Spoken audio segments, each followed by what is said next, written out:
top of the head. So either at the same time or at two separate occasions, this man was hit by two different weapon types, a sharp force trauma, probably a sword, and then a blunt force trauma, which could be a variety of different weapons, but the type of things in the medieval period that can inflict this type of force are things like hammers, that type of weaponry. We have some from the same cemetery where people, you can tell that they've raised their arms above their faces in an attempt to ward off blows. So really it's the human remains are the human story of what's going on at this time, and this man is one of the people who lived through it.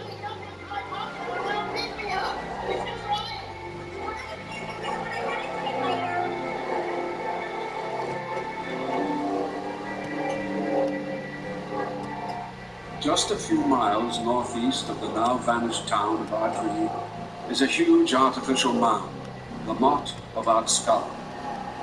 Today, the motte is covered with trees, but in the 14th century, it had a very different appearance. In January 1316, the Anglo-Irish lords gathered a great army here, commanded by Edmund Butler, the English king's representative in Ireland.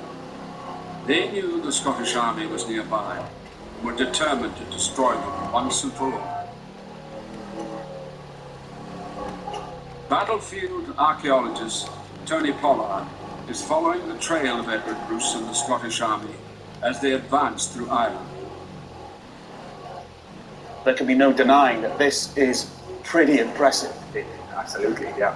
We've been looking for battlefields all the way down to get to here, and everywhere we've been, we've seen mottes. Yeah. But they've all been much smaller than this. Well, what we have here, Tony, is a very important settlement site. So what we're looking at is this huge mound that originally would have had a wooden palisade on the top.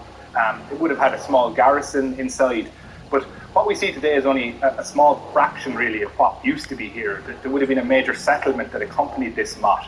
And when the Anglo-Normans came to Ireland, they constructed these mottes to try and control the landscape. So you'll consistently find them beside routeways, whether they're roads or rivers, or beside a road here, a road that undoubtedly the Bruce Army would have marched down originally. The Bruce Army is the largest army that's really ever come to the country, and it's the largest army that we've seen for a number of hundred years in Ireland. And an army that size has to operate along the major routeways. It has to move close to these centres of power consistently, and that's exactly what we have at Ardscull. So these are like castles, really, but that's exactly it. A quick fix to try and control territory as quickly as they can.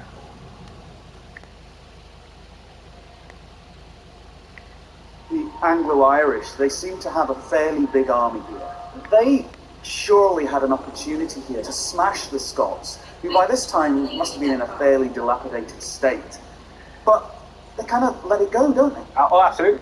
There's no doubt that they significantly outnumbered the Scots and should have won. The Scots say that there were about 50,000 English descending on them. They had about 10,000 men, and they defeat, using the tactics that you would be familiar with at Bannockburn, defeat the English. If you then look at the other side of the accounts, the Anglo-Irish accounts, what they're saying is that in fact really the Scots didn't have much to do with this battle at all, that they had a bit of a disagreement among themselves, and after killing about 70 odd Scots, they lost 5 men, and then they had this argument and leave the field, so it was really unfortunate what occurred to them here. Whichever way you cut it, it doesn't really bode well for the Anglo-Irish, does it? Either they're defeated by the Scots through sheer force of arms, or they can't agree among themselves what to do and have a barney and then clear off. And I think the balance of evidence, you have to consider that the Scots more than likely defeated them militarily on the battlefield. The Scots are allowed to fight another day. Yeah, allowed to fight on their terms and allowed to fight another day, and the war continues. And the misery continues for everybody, really. Ardscull was a missed opportunity for the Anglo-Irish.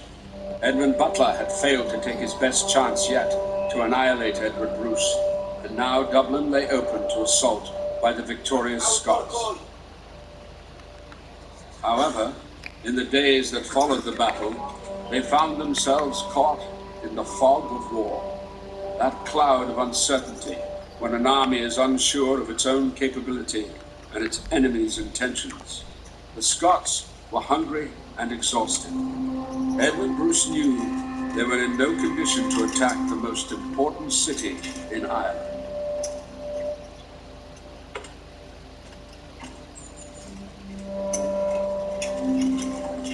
At the end of the first campaigning season, if you like, contemporary opinion was that Bruce was winning, he had the advantage, and he had an opportunity then to consolidate his position and work ahead. The problem for him, I suppose, was that first season in Ireland was also the first of these famine years. The conditions weren't ripe for him to do something very elaborate to begin with. I think even Edward Bruce was, even after his first matter of months in Ireland, he might have begun to think that maybe it wasn't going to go as easily as he had thought initially.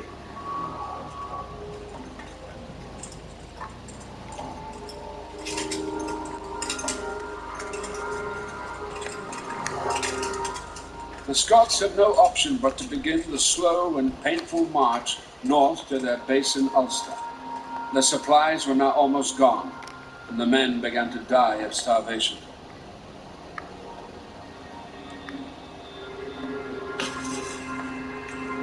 What was happening during the course of the Bruce invasion was very extreme. Contemporary accounts say that people were struggling so much they were resorting to cannibalism in parts of Ireland. It was said truly that some evil men were so distraught by famine that they dragged out of the cemeteries the corpses of the buried and roasted the bodies on the spits and ate every single one of them. And women ate their sons for hunger. It was a very bleak time, and I think it was, the timing was devastating from the Scots' point of view.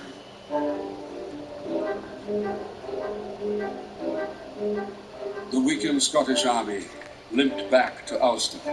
Even there, the Scots were not secure, as Carrickfergus Castle, the most important stronghold in the north, still held out against them. Edward Bruce relied on the tried and trusted weapon of siege warfare, starvation. The Scots don't really need big siege engines. They don't need to be actively attacking this all the time. They just sit outside in their siege camp and let nature take its course. So it's an incredibly brutal conflict, but it's not one that involves lobbing huge missiles inside. It's just keeping them buckled up. And at one point, the Scots send emissaries into the castle to negotiate, and they're taken prisoner by the garrison. And rumours start to leak out that these guys have actually been eaten by the garrison, so hungry are they. And eventually, nature does take its course. And around about late July, August 1316, just over a year after the siege begins, the castle opens its gates, and Edward Bruce takes control. Subway has so much new and invented their last ad, like the new steak and cheese. They start with new freshly baked artisan Italian bread, and then they pile on new thicker cut tender marinated steak and top it off with melted cheese. Well, guess they need another ad. The E-Press refreshed the Subway. There's too much new to fit in one commercial. I'm Bo Bachman of Galpin Motors, telling you Subway has so much new it didn't fit in the last ad. So they bought time in mind to say their new hickory smoked bacon makes an all-American husband won't want to miss. What can I do to put you inside a Subway today? Don't hesitate. Arrange a test bite today. The airport can be a real challenge for new homeowners who have become their parents. Okay, everybody, let's do a ticket check. Favorite tickets. We're off to a horrible start, but we can overcome it. We're not going to point out our houses, landmarks, or major highways during takeoff. Don't buy anything. I packed so many delicious snacks. They're... Just say ballpark when Group 2 is going to get boarded. 2 hours and 58 minutes. Progressive can't protect you from becoming your parents, but we can protect your home and auto when you bundle with us. Someone should have left home earlier. Skintimate Raspberry Range Shave Gel and Razor.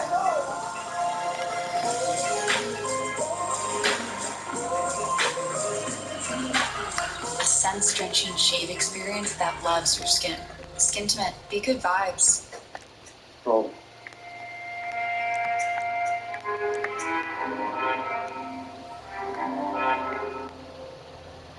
This victory could not hide the fact that Edward Bruce was still a long way from being recognized across the island as the High King. Phelim O'Connor, the King of Connacht, now threw his lot in with Bruce and attacked English settlements throughout the western province. But he was defeated and killed in the Battle of Athenry. Other Gaelic chiefs showed little or no interest in joining the Scots. The thing about Ireland in the Middle Ages, which is not true of Scotland, is that Ireland was a very polar society. You had the native Irish and you had the English of Ireland. So, of course, it probably was a bit naive to think that they could put aside these internal divisions and rise above it for some kind of, in inverted commas, national cause. Bruce still had the backing of a formidable Gaelic leader, Donal O'Neill of Tyrone. O'Neill's army represented the main Irish support for the Scottish campaign. Instead of fighting the English, we fight ourselves. So we owe to ourselves the miseries with which we are afflicted.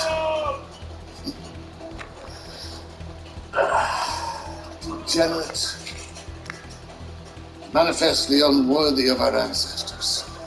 It was by their valor and splendid deeds that the Irish race in all the ages past retained liberty.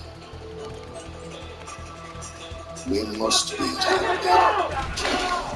We must prosecute this war with our united forces if we are to regain our liberty.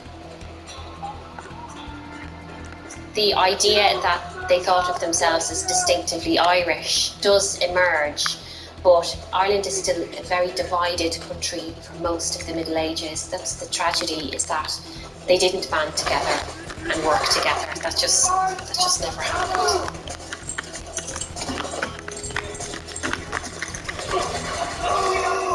You can argue that these Irish leaders should have put the difference aside in this national cause.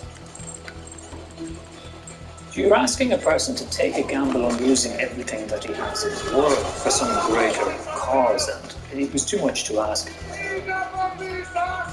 Each of these Irish leaders was the head of a branch of the family. He was somebody who was trying to hold on to his land, and ultimately it's all about land.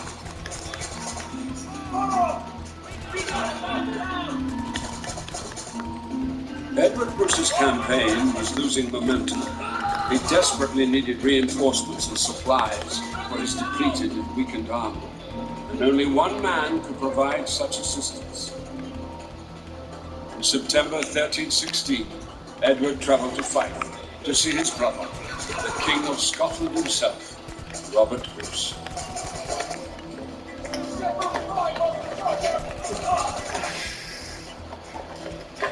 The Irish are impressed. The government is frightened of the wedge that has been thrust so quickly into the heart of English influence, and yet you did not march onto the walls of Dublin. My hand was forced. Famine and fatigue wore weary with few remaining men. Carrickfergus still lay under siege. I could not afford a battle on two fronts. I needed your advice, brother. Plan nothing until you have the force to enhance your claim. I fear we must face the wrath of two kings to convince them of their loyalty. Replenish your stock, reinforce your men, prepare yourself for war. It was always Edward Bruce that we see to the fore in this invasion of Ireland, and indeed Robert's contemporary biographer, this man, John Barber, who wrote a very long poem about Robert later on in the 14th century, he paints Edward as a bit of a troublemaker and that Robert wanted rid of him. But I think there are other reasons for that. I mean, all the contemporary evidence suggests that Robert and Edward were very close. Edward was Robert's right-hand man. It could be that Edward was desirous of proving himself as the worthy successor, worthy potential successor to Robert Bruce. Edward might have thought, well, if I'm going to be the next king of Scots, maybe I should show that I've got the mettle for it, because he must have felt somewhat overshadowed, I think, by his brother Robert. The whole thread running through this story, I think, is the relationship between the two brothers, Robert and Edward. And it's a relationship that I don't think has been given enough attention. I think there are assumptions made about it. And I think some of them are very wrong. One of which is that Robert wanted to get his brother out of the way because he was a possible threat. I think that's absolutely nonsense. Robert sent his brother to Ireland because he fully trusted him. And I don't think it smacks at all of a suspicious or difficult relationship between Edward and Robert. And let's face it, the entire Bruce family's almost been wiped out. All of the other brothers are dead. It's only that pair. And I think they've got a fairly close bond.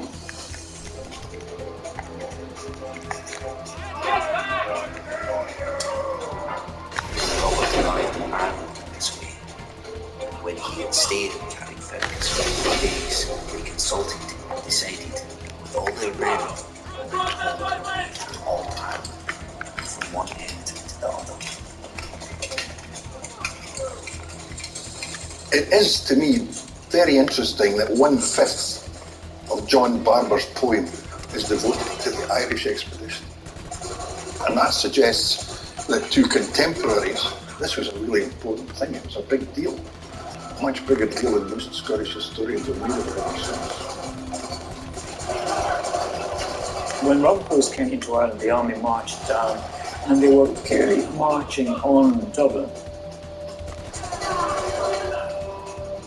Dublin was the centre of the Ireland. It was the headquarters of the English government. And if you were going to topple English government in Ireland, you had to get control of Dublin. They came as far as Castleknock, and they were looking at the city, and they were, contemplating an assault on it maybe the next morning. But the citizens of Dublin, they went inside the walls and burned the suburbs after them to deny the Scots cover as they tried to get to the town. The citizens of Dublin pull down their own walls, they retreat within the very bastions of the core of the city. The governor flees Dublin for Cork. It's effectively wide open. It's hard to see, other than the capture of Dublin, what would have tipped the balance in Ireland. I mean, it takes them over a year to take Carrickfergus and it falls, and it doesn't really make much difference. What are they actually trying to achieve? But the problem for Robert Bruce when he was in Ireland was that he was committed to a short, sharp shock here in Ireland. He couldn't spend a year hanging around outside Dublin for them to surrender. So I think they took a look at the situation and they realised it was either a lengthy siege or we just abandon Dublin for the time being and march on. Leaving Dublin behind, the Scots marched west to Leixlip, where they spent 4 days burning and plundering. Further south, the Franciscan monks at Castledermot had no reason to welcome the approach of Robert Bruce. 2 years before, his brother had destroyed their friary in Dundalk.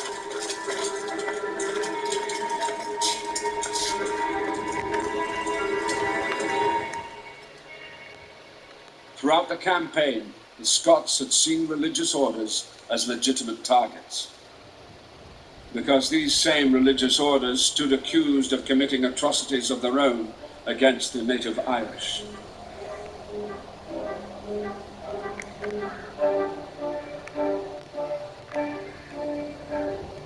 So these places are certainly not set aside, they're not left alone, they are embroiled within this conflict. They are. Neither side is offering any sanctuary to these locations at all. Yeah. These are fair game. There's no rhyme nor reason why they necessarily single out a particular monastery, friary or abbey.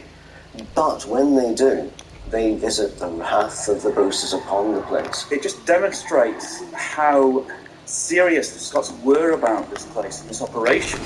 They left no stone unturned, really, did they? No, they didn't. In the remonstrance in 1317 by Donald O'Neill, for example, there's direct allegation at Abbey Lara that monks are going around hunting Irishmen. The monks? The monks going out hunting Irishmen because he wants to say this is the chaos that Edward II has wreaked upon Ireland. This is why we want Edward Bruce to come over and save us.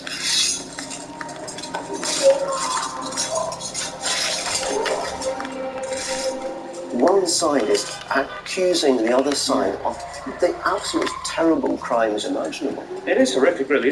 What we're looking at is total war, I guess. Absolutely nothing is sacred. There's all that Braveheart nonsense about the Scots always being the underdog and the English aggressor. But when you step back and look with an objective eye, the Scots are capable of mixing it up in a bad way with the best of them, or should I say the worst of them.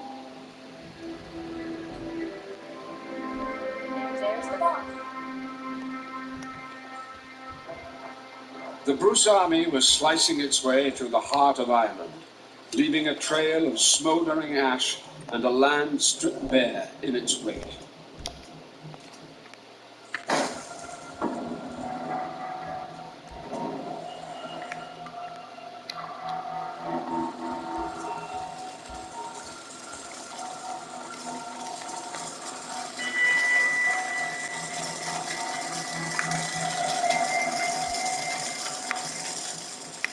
It's a Scots military practice to actually deny your enemy food supplies, resources, and provisions. The only thing is, of course, that it actually robs your own army of the ability to have provisions as well. If you can talk about public opinion in the early 14th century, it might have begun to swing opinion slightly against the Scots. Some people will say, what was so wrong with the English? There is one source that says this exact thing. Our old foreigners are much better than these new foreigners who've come in and doing all this damage.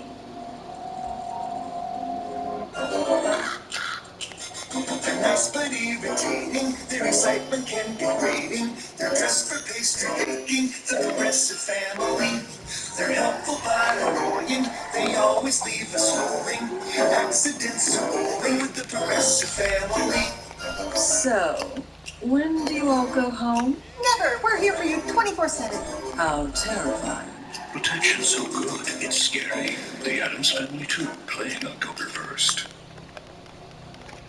When Subway opened, they changed the fast food game. Sometimes you gotta refresh to be fresh. Welcome to the Eat Fresh Refresh, where there's so much new, some say you can't fit in one ad. I say, we're talking the new All-American Club, deli-style oven roasted turkey. And oh, that's a new steak and cheese. Oh yeah, I knew that. That's the one with the new seasoning. And that was the new MVP Parmesan thing, right? Right.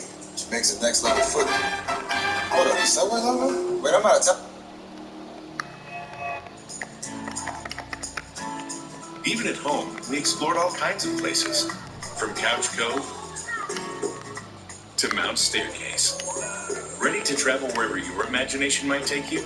Book an American Airlines flight on AA.com using your MasterCard so you can plan your next adventure and start something priceless.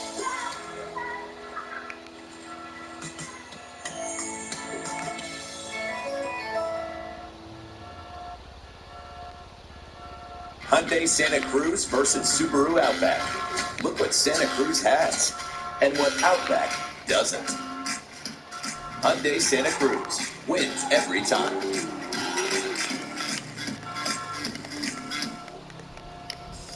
Skintimate Bloom Shave Gel and Razor.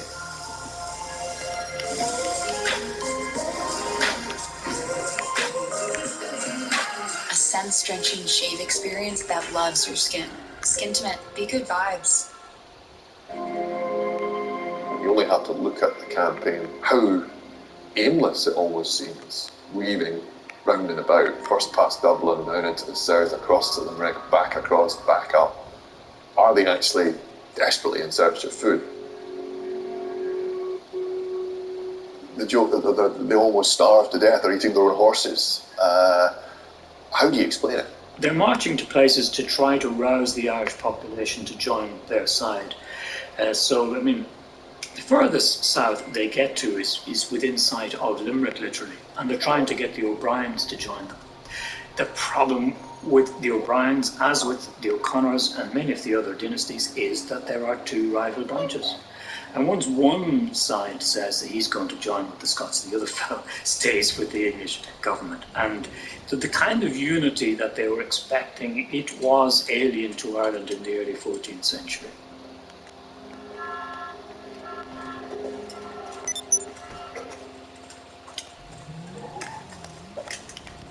Treachery stalks unashamed in Ireland among the nobility as well, I see. What now, Robert? Demand nothing until you have the strength to enforce the claim. We retreat to Carrickfergus. Hup! Hup!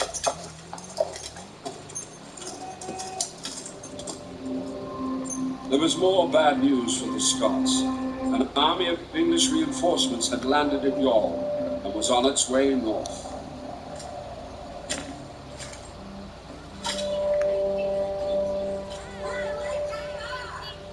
That campaign in particular is the one to really question. At one point, King of Scots, his brother, the High King of Ireland, the man who would have been guardian of the Scottish realm in the event of the death of both of these men, Thomas Randolph, so the three leading men of Scotland, are pretty close to being starved, killed, hunted down, wiped out, at a time when Robert Bruce only has a grandson to follow him.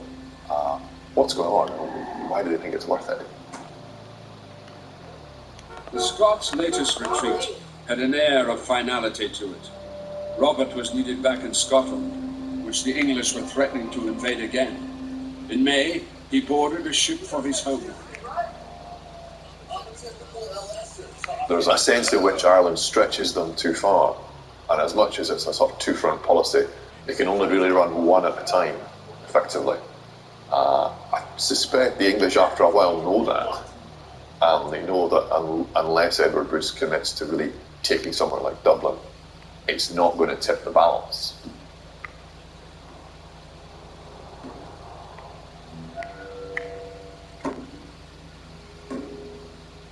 There is virtually no information on how the war went for over a year after Robert's departure. It seems that for many months the Scots, the Irish and the Anglo-Irish abstained from further fighting. The most likely explanation is that each side needed to recover after almost 3 years of war and famine.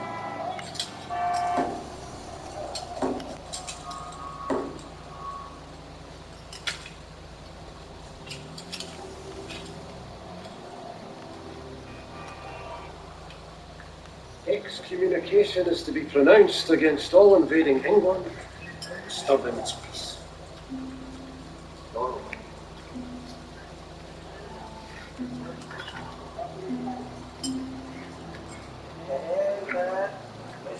Your brother may be able to afford to fight Baltimore. But if the judgment of heaven is called down upon my people, what is to become of us? We shall address the Pope ourselves. Through the cardinals, we shall persuade him that Ireland's cause is a just one.